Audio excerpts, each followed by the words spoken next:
Right మాజీ మంత్రి రోజా కూడా రియాక్ట్ అయ్యారు. రోజా రియాక్షన్ మీరు చూస్తున్నారు టీవీ స్క్రీన్ మీద. తెలంగాణ మంత్రి కొండా సురేఖ అక్కినేని కుటుంబంపై ప్రత్యేకించి సమంతపై చేసిన జుగుప్సాకర వ్యాఖ్యలను నేను తీవ్రంగా ఖండిస్తున్నాను. కొండా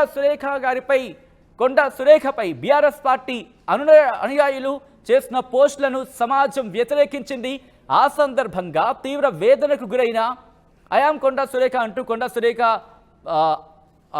ప్రొఫైల్ని ట్యాగ్ చేస్తూ అంతకన్నా హేయమైన వ్యాఖ్యలను తోటి మహిళపై చేయడానికి ఆ మనస్సు ఎలా అంగీకరించింది?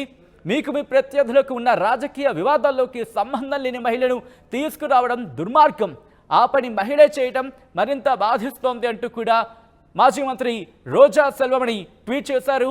ఇలాంటి వేదనాభరిత పరిస్థితి నుంచి అక్కినేని నాగార్జునకు సంబంధించి ఐడిని ట్యాగ్ చేస్తూ అలాగే సమంతకు సంబంధించి ఆ ఐడిని ట్యాగ్ చేస్తూ